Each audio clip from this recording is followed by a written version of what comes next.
എനിക്ക് ഏറ്റവും ആത്മാർത്ഥമുള്ള സുഹൃത്തുണ്ടായിരുന്നു, ഏറ്റവും നല്ല സുഹൃത്താണ്. അപ്പോൾ ഒരു തിരുവോണത്തിന് എന്നെ വിളിച്ച്, സുരേഷ് ഒരു കാര്യം ചെയ്യും, എൻ്റെ ഇന്നത്തെ തിരുവോണം എൻ്റെ വീട്ടിൽ ഞാൻ പറഞ്ഞു വരാൻ പറ്റില്ല ചേട്ടാ, എനിക്ക് ഇതാണ് വലുതെന്ന്. അപ്പോൾ എല്ലാ അവിടുത്തെ മക്കൾ 11:45 എന്നെ പ്രതീക്ഷിക്കും എല്ലാ തിരുവോണത്തിനും. അപ്പോൾ ഞാൻ കഴിച്ചു, ഞാനവിടെ നിന്ന് ഇറങ്ങി. ഞാൻ പറഞ്ഞു ചേട്ടാ ഞാൻ വരാം, പായസം കുടിക്കാമെന്ന്.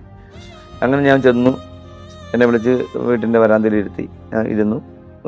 ഞാൻ പായസം എടുക്കാമെന്ന് പറഞ്ഞു. ശരി, ഞാൻ പറഞ്ഞു ആയിക്കോട്ടെ എന്ന് പറഞ്ഞു. അരമണിക്കൂറായി, 3/4 മണിക്കൂറായി, പായസം കണ്ടില്ല, ആരെയും കാണുന്നില്ല. അപ്പം ഞാൻ വെറുതെ അഴിച്ച് അടുക്കളയിലേക്ക് പോയി. അപ്പോൾ അവർ അകത്തുണ്ട്. അപ്പോൾ ഞാൻ നോക്കിയപ്പോൾ ഇതുപോലെ ഗ്ലാസ്സുകളെല്ലാം ഇങ്ങനെ ഒരു 100ഓളം ഗ്ലാസ്, 10-50ഓളം ഗ്ലാസ്സെല്ലാം വീടിനകത്ത് ഇരിപ്പുണ്ട്. അപ്പോൾ മോനെ മാത്രമല്ല, മോൻ വെളിയിൽ നിന്ന് ഓടി വരുന്നു, ബാക്കിൽ കൂടെ ഓടി. മോൻ ബാക്കിലത്തെ എവിടെയോ ഒരു കടയിൽ പോയി ഡിസ്പോസിബിൾ ഗ്ലാസ് കൊണ്ടുവന്നു എനിക്ക് പായസം തന്നു. അപ്പോൾ ഞാനത് കുടിച്ചു, എനിക്ക് മനസ്സിലായി അങ്ങനെയാണ്.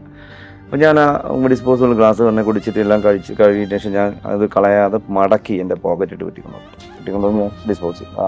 അങ്ങനെ ഒരുപാട് അനുഭവങ്ങൾ എനിക്കുണ്ട് എൻ്റെ ഈ മേഖലയിൽ. പക്ഷെ അതൊന്നും എനിക്ക് അവരുടെ ഇടുങ്ങിയ മനസ്സായിരിക്കാം, അല്ലെങ്കിൽ അവരുടെ ആ കാലഘട്ടത്തിൽ പാമ്പിനുള്ള അറപ്പോ വെറുപ്പോ ഒക്കെ ആയിരിക്കാം. അതുകൊണ്ട് അതൊന്നും ഞാൻ വലിയ സംഭവമായിട്ട് കാണാറില്ല. ഒരുപാട് അനുഭവം ഉണ്ട്.